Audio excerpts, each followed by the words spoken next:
Assalamualaikum warahmatullahi wabarakatuh. Welcome back to SMK Pemuda Krian Channel. Pada hari ini kita akan melakukan podcast dengan Bu Desi. Bagaimana Ibu kabarnya? Alhamdulillah, kabarnya hari ini baik dan sehat. Alhamdulillah. Untuk yang belum tahu, Ibu Desi ini kepala sekolah baru di SMK Pemuda Krian. Salam kenal. Salam kenal. Oke, untuk tema podcast hari ini adalah kepemimpinan baru, semangat baru. Sebelumnya kita basa-basi dulu ya teman-teman. Ibu kabarnya gimana? Sekarang kan sudah jadi kepala sekolah ya. Sebelumnya Ibu itu jadi guru, jadi pengajar juga di SMK Pemuda Krian. Kan pasti ada hal-hal baru kan, ada pengalaman baru, rasanya juga baru. Gimana sih perasaan Ibu gitu? Alhamdulillah, perasaannya campur aduk gitu ya. Yang pastinya bangga, sudah diberi amanah dan kepercayaan untuk memimpin SMK Pemuda Krian. Tentunya ini adalah amanah yang sangat berat yang harus saya jalankan bersama tim jajaran pimpinan yang lain. Tentunya amanah ini sesuatu yang sangat-sangat apa ya istilahnya, sebuah kepercayaan yang diberikan oleh Bapak Ibu guru yang lain, juga dari persyarikatan juga, yang harus saya jaga, yang harus saya jalankan dengan sebaik-baiknya, sehingga kami semua di jajaran pimpinan SMK Pemuda bisa membawa SMK Pemuda menjadi lebih baik. Amin. Buat yang nggak tahu teman-teman, Bu Desi itu sebelumnya pernah ngajar di mata pelajaran IPAS ya Bu? Iya. Ya, ilmu pengetahuan alam dan sosial. Jadi komunikasinya juga bagus. Oke, langsung ke pertanyaan pertama ya Bu. Apa motivasi dan hal yang selalu Ibu tanamkan hingga sampai saat ini menjadi kepala sekolah? Ya.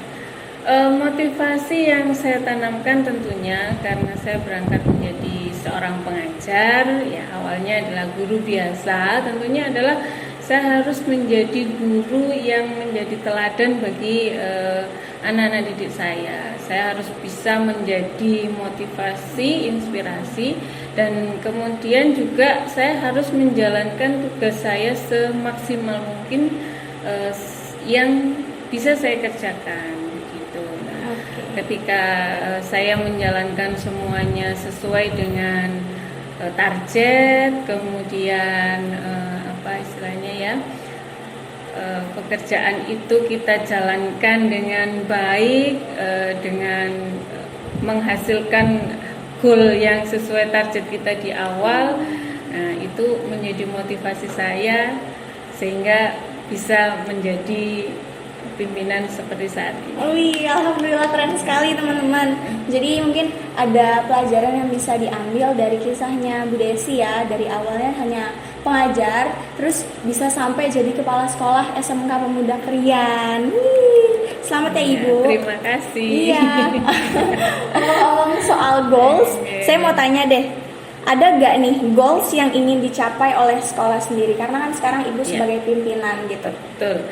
SMK Pemuda Krian Sekolah Menengah Kejuruan tentunya goal utama yang ingin kami wujudkan adalah mencetak lulusan yang siap kerja. Jadi selain membekali anak-anak dengan pendidikan Islami, menanamkan karakter-karakter Islami yang tentunya itu tidak boleh hilang karena kita adalah backgroundnya Persyarikatan Muhammadiyah.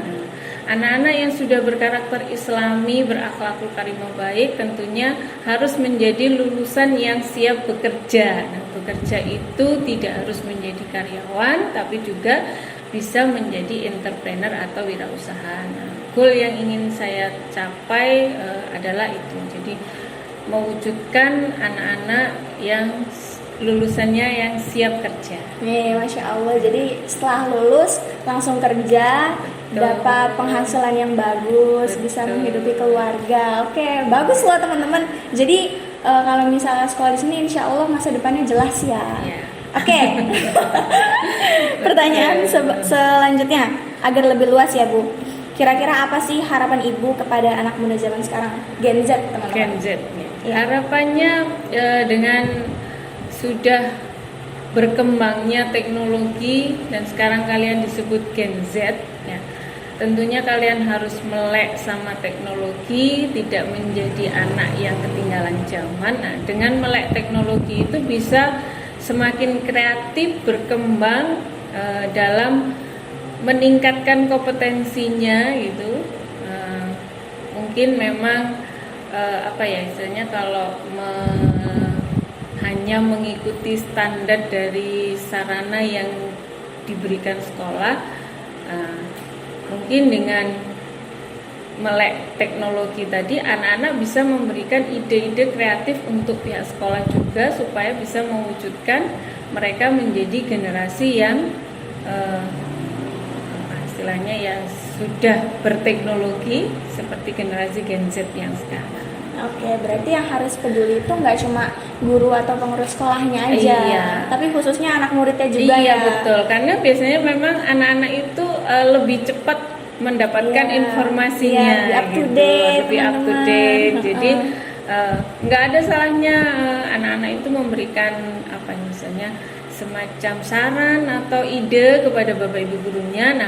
Nanti sekolah akan memfasilitasi untuk mewujudkan ide-ide tersebut. Masya Allah ya, benar-benar up to date guys. Karena kalau misalnya kita kasih saran ke sekolah, kita kasih informasi apa sih yang lagi zaman-zamannya atau booming-boomingnya di generasi kita, nanti juga bermanfaat buat kita dan sekolah kita sendiri. Jadi ada kemajuan yang positif, anak-anaknya juga lebih berkembang ya Bu ya. Iya. Oke, mantap. Selanjutnya, pro dan kontra setelah menjadi kepala sekolah. Karena kan sepertinya yang kita tahu sebelumnya ya, pengajar. Iya, Pro dan kontra. Pro dan kontra apa ya? Fun nih pertanyaannya.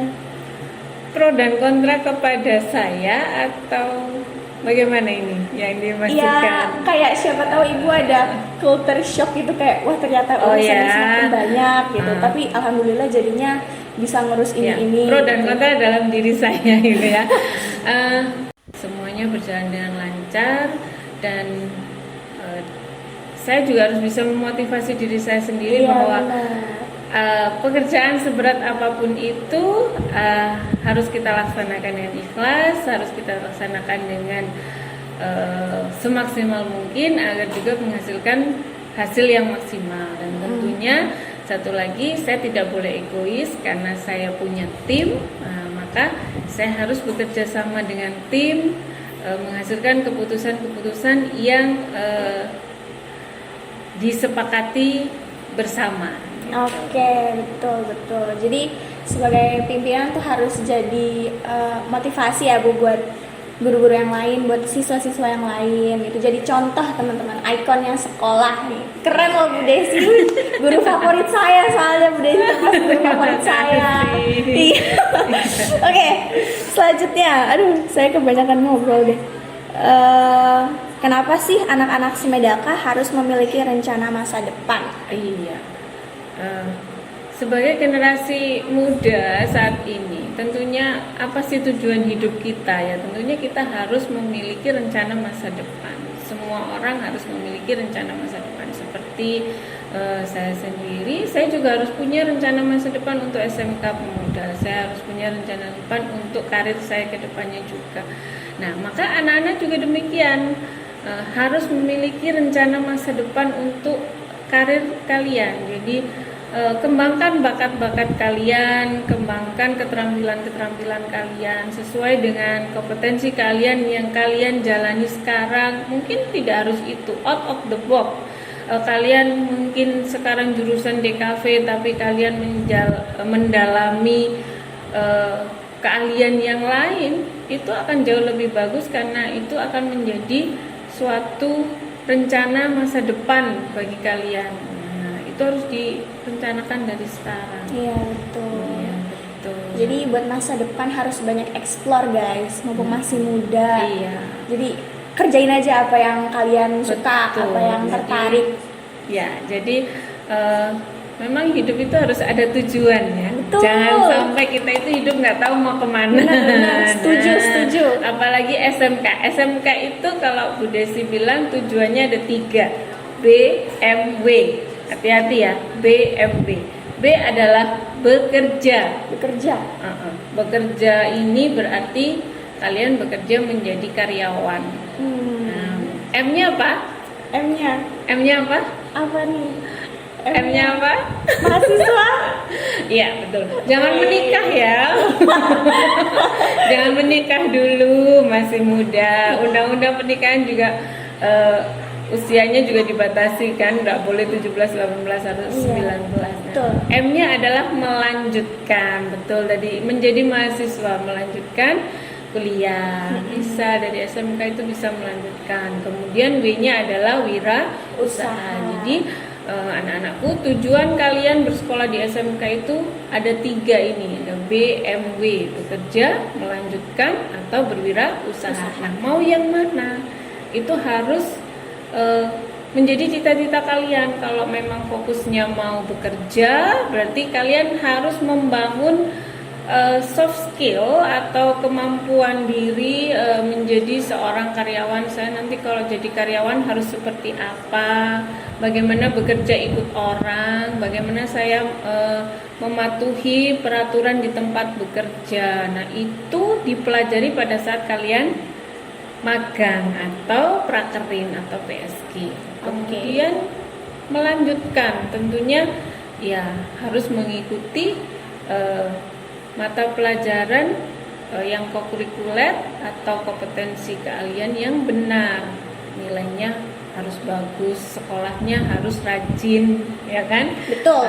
Supaya nilainya bagus, nanti masuk di saringan SNBT yang masuk perguruan tinggi tanpa tes. Iya. Kemudian berwirausaha. Nah, ini adalah bekal dari 2 ini, tetap harus ada yang W, berwirausaha. Walaupun kalian bercita-cita jadi bekerja atau jadi karyawan, ataupun bercita-cita melanjutkan atau kuliah, kalian harus punya bekal W ini, berwirausaha. Jadi kalian harus bisa jadi wirausahawan kecil-kecilan, nggak apa-apa. Sekarang ini sudah marak bisnis online. Banyak anak-anak yang sudah bisa mempunyai penghasilan dari jualan online. Iya, banyak walaupun itu. lewat WhatsApp. Benar-benar. Itu salah satu modal jadi berwirausaha. Keren guys. Di kelas saya, di kelas 11 AKL juga sudah banyak Bu yang jualan lewat WhatsApp gitu. Jadi ya jangan malu guys buat jualan, walaupun jualan kecil-kecilan itu lama-lama menjadi bukit. Iya, nikmati nikmati masa- prosesnya. prosesnya. Betul. Karena proses itu suatu pengalaman berharga dalam belajar. Betul, gagal sedikit itu lama-lama hasilnya bagus loh. Iya. Jadi harus tetap semangat ya. Mumpung tadi ngomongin tentang SNBT juga, banyak orang-orang di luar sana tuh yang masih mikir Bu, kalau misalnya orang kuliah itu lebih cocok awalnya tuh SMA. Iya, betul. Nah, sedangkan mungkin dari anak-anak sekolah kita sendiri atau dari SMK luar itu ada yang berpikiran untuk kuliah. Menurut Ibu tuh gimana? Apakah Iya. benar kah? Salah. Salah. Iya, salah. SMK bisa melanjutkan, tapi memang goal utama dari SMK itu adalah mencetak lulusan siap kerja. Iya, benar. Ya, jadi yang utama memang siap kerja ya. Tapi tidak menutup kemungkinan jika kalian punya cita-cita melanjutkan ke perguruan tinggi, karena memang terkadang orang mikirnya siapa sih yang mau nerima anak SMA kerja gitu ya, anak SMK kerja pastinya harus kuliah ya. Tapi SMK kita itu pastinya memiliki kerjasama dengan dunia usaha, dunia industri, dan dunia kerja untuk bisa menerima siswa-siswa kita dari SMK untuk bisa langsung melanjutkan bekerja di perusahaan mereka. Nah, bagi yang ingin melanjutkan kuliah bisa, sangat bisa, mau di program studi umum ataupun di program studi kejuruan. Nah, memang kalau dari pihak pemerintah sendiri untuk lulusan SMK itu sebenarnya dianjurkan untuk memilih, kalau mau melanjutkan ke perguruan tinggi adalah memilih ke perguruan tinggi yang memiliki program studi vokasi. Jadi itu untuk mewadahi anak-anak yang sudah memiliki keahlian di kejuruannya, supaya nanti ke perguruan tingginya juga memilih ke jurusan vokasi. Tapi tidak menutup kemungkinan di jurusan yang lain. Nah, alhamdulillah SMK Pemuda ini dari tahun ke tahun, setiap tahun itu pasti ada yang melanjutkan. Baik itu melalui jalur sekarang namanya SMBP atau yang melalui jalur rapot, kemudian melalui UTBK atau SNBT itu. Nah, alhamdulillah tahun ini di 2024 ini ada yang melanjutkan di Universitas UPN itu apa? Universitas Pembangunan iya, di Universitas UPN, kemudian ada di UNESA. Wah, Ya. keren guys. UNESA tuh Universitas Negeri Surabaya. Deket sini, lumayan. Oke. Tahun-tahun sebelumnya juga ada yang di UINSA, Universitas IAIN Sunan Ampel Surabaya, kemudian ada di UNESA juga, ada di Universitas Trunojoyo Madura. Wah, ada jauh banyak. sekali, keren. Oke, tadi kan sudah ngomongin kuliah ya. Saya sendiri juga ada ketertarikan setelah lulus tuh pengen kuliah gitu Bu. Tapi saya ini masih bingung. Saya kan sekarang majornya itu di akuntansi. Tapi semisal saya pengen ganti nanti kuliah gitu, ganti jurusan selain akuntansi. Kalau misalnya saya tanya, atau mungkin anak-anak lain yang punya niatan sama kayak saya, tanya ke BK, apakah BK mau memfasilitasi? Sangat difasilitasi oleh BK. Jadi memang harapan kami siswa-siswa yang memang memiliki cita-cita melanjutkan, jangan menunggu kelas 3. Nah, benar. Nah, itu terlalu teman-teman. dekat waktunya. Persiapkan dari kelas 1 atau kelas 2 karena kalian sudah punya basic jurusan. Nah, kalau memang ingin ke jurusan yang program studi yang berbeda dengan program kalian di SMK, silakan kalian bisa konsultasi ke guru BK. Nanti konsultasikan universitas mana yang cocok, program studi apa yang cocok gitu. Nanti akan dilihat apa istilahnya bakat kalian di mana, kemampuannya di mana. Jangan sampai nanti salah jurusan gitu. Betul. Nanti pusing sendiri guys, nggak sesuai Betul. sama yang kalian inginkan. Nah, Karena dipersiapkan dari jauh-jauh hari, jangan di Iya. kelas 3 Iya. terlalu dekat waktunya. Iya, karena kalau masuk kuliah itu ada tesnya, terus nanti kan kalian itu bergantung sama pekerjaan juga ya Bu, harus Betul. sesuai sama profesi kalian di masa depan, supaya masa depannya tuh makin jelas teman-teman. Harus ada konsultasi sama orang tua juga ya Bu, Iya, betul, penting itu paling itu, penting ya, sama keluarga. Selanjutnya nanya tentang sekolah deh. Sekarang kan 2024, teknologi semakin canggih. Kira-kira fasilitas apa yang Ibu ingin kembangkan melalui teknologi yang bisa digunain sama mahasiswa-mahasiswa zaman sekarang? Mahasiswa. Astagfirullah. Siswa SMK. Aduh, abis ngomong kuliah nih, aduh. Otaknya langsung Udah universitas. buru-buru pengen jadi Iya. mahasiswa. Amin. Oke. Fasilitas yang ingin saya wujudkan untuk anak-anak tentunya memang fasilitas yang sesuai dengan program kaliannya, gitu, yang mendukung program kalian anak-anak supaya nanti lulusan ini memiliki kompetensi yang sesuai dengan yang diinginkan dunia usaha dan dunia industri begitu. Jadi harapan saya tentunya bisa memfasilitasi mereka dengan sarana dan prasarana yang sesuai dengan kejuruan mereka, terkait itu teknologi ataupun non teknologi tentunya. Kalau teknologi ya pastinya adalah sarana laboratorium, ya laboratorium baik itu komputer ataupun listrik ataupun laboratorium bisnis, karena untuk anak bisnis itu butuh tempat untuk mereka belajar bisnis online-nya. Harapan saya bisa mewujudkan itu semua. Oke, bagus teman-teman. Jadi kalian harus memanfaatkan fasilitas yang ada di sekolah dengan baik ya, demi diri kalian sendiri. Terus juga agar sekolah juga bisa lihat hasil dari pengajarannya, pelajarannya itu bisa digunakan secara langsung gitu. Oke, selanjutnya.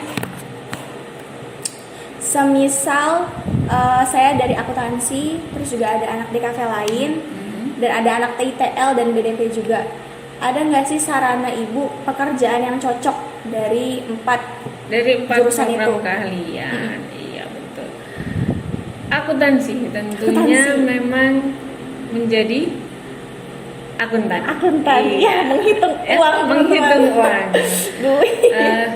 Nah, memang saat ini terkendala kalau untuk akuntansi kita memang sulit untuk bisa langsung bekerja. Biasanya perusahaan itu kalau untuk jurusan akuntansi tuntutannya adalah minimal D3 atau S1. Nah, mungkin bisa dimulai dari tenaga administrasi kecil di setiap perusahaan. Contohnya Bu? Mungkin bisa membantu-bantu di administrasi keuangannya, hanya sekedar di pembukuannya aja, atau mungkin di administrasi perkantorannya. Nah, saran Bu Desi, mungkin nanti setelah bekerja baru kuliah lagi. Oke, ya benar. Nanti kalau sudah kuliah, nanti akan sangat luas pekerjaannya, ada di kantor perpajakan, di perbankan, notaris, ada banyak untuk akuntansi. Tapi memang harus dibantu dengan melanjutkan pendidikan. Melanjutkan pendidikan. Kalau di kafe saat ini sangat banyak sekali bidang pekerjaannya. Bidang fotografi, bidang videografi, bisa jadi konten kreator. Wih, influencer guys. Nah, saat ini yang sedang marak tentunya konten kreator. Nanti bisa jadi desain grafis. Masya Allah. Gitu. Kemudian kalau yang di bisnis digital, nah saat ini yang sudah sedang maraknya adalah bisnis online. Dimention lagi nih. Maka di bisnis digital tentunya memang bisnis tujuan pekerjaannya yang bisa dituju dari lulusan bisnis digital, selain menjadi tenaga pemasaran tentunya ya, tenaga pemasaran, kasir. Nah, harapannya adalah bisa menjadi pebisnis online, jadi memiliki platform untuk jualan online semacam itu. Nah, yang terakhir adalah jurusan teknik instalasi tenaga listrik. Nah, betul.